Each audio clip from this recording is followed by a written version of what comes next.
Hello students, welcome back. We have been talking about organizational citizenship behavior. We talked about what is organizational citizenship behavior and certain other aspects of it in our previous session. Today, we will be talking about the forms of organizational citizenship behavior and also the implications of organizational citizenship behavior. Well, we know that organizational citizenship behavior, in short, let's call it OCB. It's a technical psychological term for the compilation of individual behaviors in a group setting.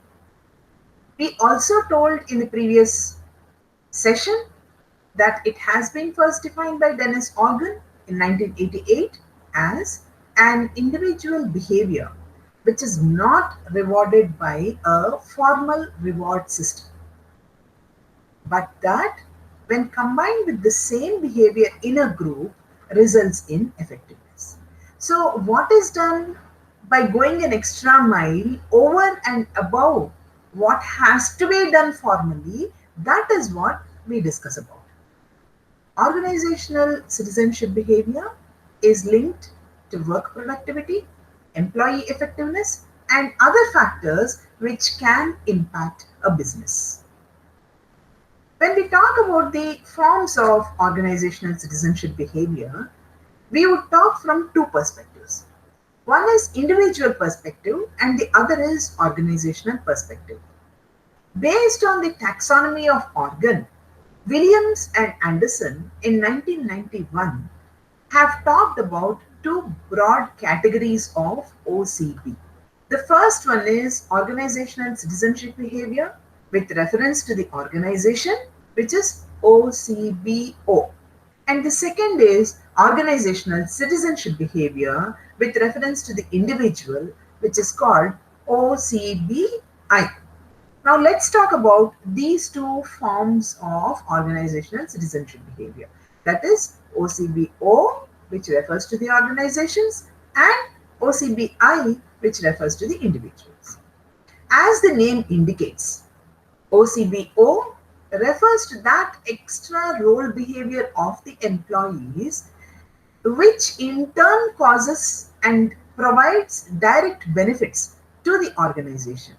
Let us say if an employee organizes a clean drive in the campus within his organization, then there is nothing that he is going to get in terms of the rewards or whatever. But that is an extra role behavior. It's not a part of his job expectations. However, he does that over and above whatever is the prescribed role behavior. Similarly, and his kind of this clean drive is going to benefit the whole organization as such, and the whole premises is going to be free of all kinds of waste, and it is going to be clean. The second form is OCBI, which deals with extra role behaviors exhibited by the employees towards his or her colleagues, like helping them in accomplishing their tasks. And like for example, when a person completes his task for the day and he or she sees somebody else working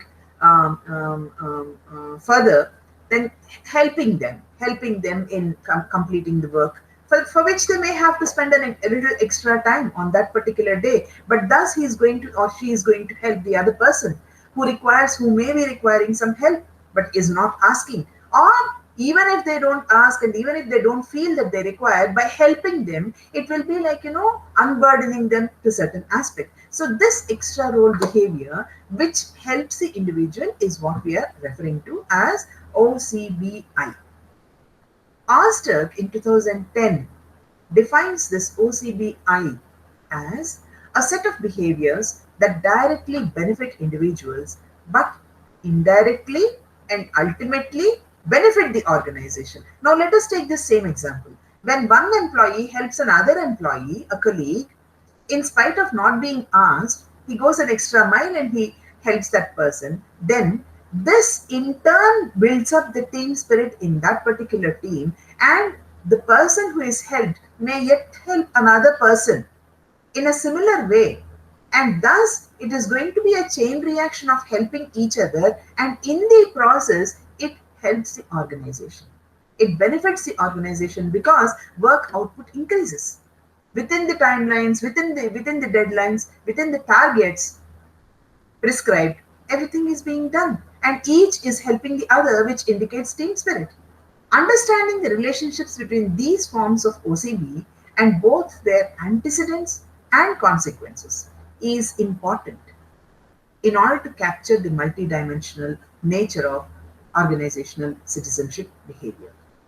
So far, we have discussed that OCB can be divided into two categories: behavior, that is directed towards the other individuals, which I said is OCBI, and behavior, which is directed towards the organization, which is called OCBO.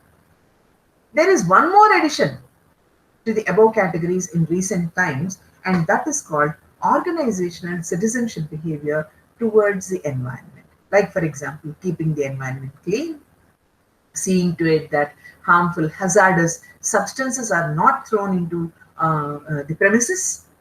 So, this is called OCBE. Let's now look into the dimensions of OCB. Initial description of organizational citizenship behavior by Smith, Organ, and Neer way back in 1983 included two components, two dimensions, that is altruism and generalized compliance. Altruism is a word that we hear often, even in the daily terminology. What is this altruism? It's a helping behavior directed towards individuals. You don't expect something when you help someone. It is on your own that you help the other person. For example, when co-workers need some assistance in completing a task, altruistic people go beyond their job description and assist them. They don't say, see, my job is only to work on this machine. I will not do anything beyond this. It's filing and all is your job. It's not my job. They never say that. They go an extra mile to help the other person to attain the targets, to achieve the targets, to reach the targets. So it is a helping behavior directed towards individuals with no expectation, of course. It's not because they're going to get some benefits out of it that people do. Altruism is a helping behavior.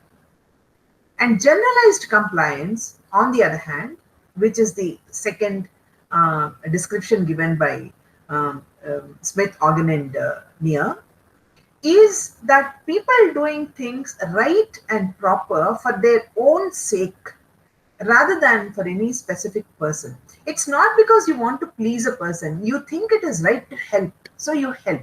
Like, for example, when there is a small child trying to cross the road, or when there is an older person trying to cross the road, not because you want to please them, but you feel it is right on your part to help that person, so you go ahead and help them cross the road. When you are sitting in a seat in a bus or a train, and when you see an old lady or an old man standing somewhere beside you, you get up and you give the seat, you offer the seat. Once again, it's not because they're going to give you something, you're going to get some benefit out of it, but you think it is right and proper to offer them a seat. It is right and proper for them to sit rather than someone who is much younger than them, like you. So you do it for its own sake, for your own sake, rather than for anyone else. You feel it is justified, you feel it is just right, and hence you do it. So this is called generalized compliance. Later, Organ in 1988 attempted to further define OCB by identifying 5 specific categories of discretionary behavior. And he also explained how these could translate into organizational efficiency. Remember, we talked about this organizational efficiency. Whatever we do in an organization is to contribute towards the productivity of the organization and improve the efficiency of the organization. So the first dimension is altruism. Like I said a little while ago, typically it is directed towards other individuals. It contributes to group efficiency by enhancing individuals' performance. Like, for example, when there is a newcomer in your office, someone who has just joined, a fresher, he doesn't know, he's been struggling with certain things, or she's been struggling with certain things to get used to her system. So you sit with them and explain what it means. So this is where extending a helping hand to a newcomer is a part of your altruistic behavior. Then the second that has been explained by Organ was conscientiousness. This enhances the efficiency of both an individual as well as the group. Like, for example, when you complete an assigned task before the schedule and you are available for tasks which are not an obligation for you, you are given a particular job, you finish that job before the given time, and now you are available to help others around. Maybe someone else needs your help, you go sit with them and help. So it's like, you're conscientious, you finish your job within time, and the extra time which is left, you utilize it for helping others. So it enhances the efficiency of both you, the individual, as well as the group that you belong to, the whole team. The third dimension is sportsmanship. This improves the amount of time spent on constructive behaviors in the organization. Let's take, for example, a tendency to find a solution rather than complaining about the situation. Many people keep talking about the problems in the system, problems in the situations, problems in the context. Very few people come up with solutions, and such are the people who we are giving here as an example, for sportsmanship. So this sportsmanship improves the amount of time spent on constructive endeavors in the organization. So that's how finding a solution is more important than cribbing about a problem. And you know that problem is the reality. The next dimension is courtesy. Courtesy points to prevention of problems and facilitates constructive use of time. For example, sharing of knowledge and information among co-workers. You may know about certain things, and then when you share the knowledge among your co-workers, that helps them further in dealing with the issue. Like, for example, when you have learned a software, when you have learned a particular skill, then others are struggling to learn that skill. Probably your knowledge, extension of your knowledge, will help them learn it quicker so that your team functions better. The next dimension then is civic virtue. This promotes interests of the organization. Like, for example, volunteering and heading teams towards corporate social responsibility activities, the CSR activities of the organization. You become the volunteer, you head the team, you take the lead, you volunteer, you are on your own, you take the initiative. Such are the virtues which are termed as civic virtues. Let's now move on to the antecedents of organizational citizenship behavior. From the 5 dimensions of organizational citizenship behavior, we now move on to the antecedents of organizational citizenship behavior. Serious attempts have been made and are being made by academicians to identify the predictors of OCB. Podsikov and others in 2000 have said a wide range of employee, task, organizational, and leader characteristics are consistently found to predict different types of OCB across a range of occupations. So, what are those predictors? There are certain predictors which have been identified by the researchers, a list of which I am presenting to you.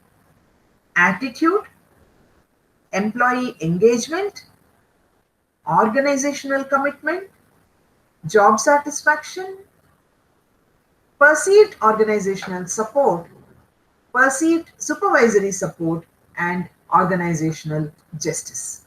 These are supposed to be some of the antecedents of OCB, organizational citizenship behavior.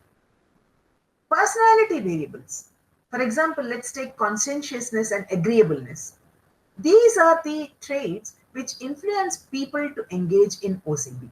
According to researchers, that is Organ and Ryan, according to their 1995 research, personality variables such as conscientiousness and agreeableness are the ones which influence people to engage in OCB, which means it's integral part of your personality.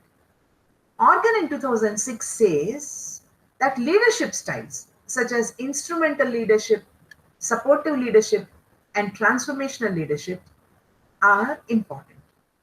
They encourage organizational citizenship behavior in various ways if deployed effectively, provided the quality of leader-member exchange is high. If it is high, then these leadership styles will encourage OCB in various ways. Now, what is this leader-member exchange, LMX? It's an interaction between a superior and a subordinate.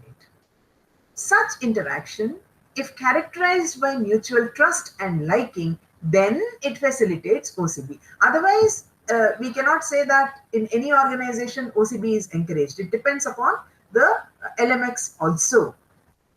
On the other hand, the leadership characteristics and healthy leader-member exchange, we have talked about these two just now, both these dimensions. They have a strong influence on employees' willingness to engage in OCB. Ultimately, it is the trust between the leaders and the subordinate which counts rather than different styles of leadership. So there has to be a trust between the leader and the led. Only when there is trust between the leader and the led, different styles of leadership does not matter much. If there is a trust between leader and the subordinate, whatever the style of leadership is, irrespective of that, there will be a facilitating atmosphere towards OCB, according to Pottsakov and others in 2000. The reward behavior of the leader, recognizing and appreciating the achievements of employees and rewarding them appropriately, are positively related to OCB. Again, according to Potsakov's research and others' research in 2000. So, how well the leader is able to reward his subordinates, how well he is able to recognize and appreciate the achievements of the employees, it matters. If he can reward them appropriately, then this has a positive relation with OCB, according to Pottsakov. The research on the antecedents of OCB, done by Smith Bateman in 1983, by Organ in 1983, shows that job satisfaction is the best predictor of OCB. This was further substantiated that employees with high levels of job satisfaction are more likely to engage in OCB, as per the research of Brown in 1993. Individuals with higher levels of job satisfaction have no intention to leave the organization, so they become a part and parcel of the organization. And since they have a job satisfaction, again, they may have a better OCB. Effective organizational commitment is one more antecedent. It's another factor which is often cited as an antecedent, important as an antecedent of OCB, as an important antecedent of OCB. Strong belief in and acceptance of organizational goals and a strong desire to maintain membership in the organization is what is considered as important, according to Van Dyne and others in 1995. Effective commitment enhances engagement to OCB without expecting any formal rewards, say Allen and Mayer, according to their study in 1996. The next antecedent is organizational justice.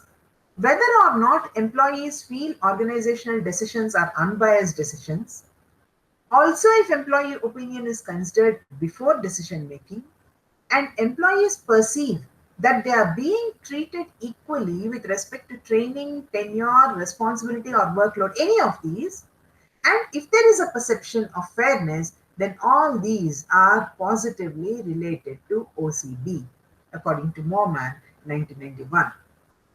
A research on the role of group characteristics on OCB revealed that group cohesiveness, team member exchange, group potency, perceived team support, all these were positively related to OCB, as per the study of Organ and others, 2006. One more antecedent is perceived organizational support. In short, we may call using the acronym POS.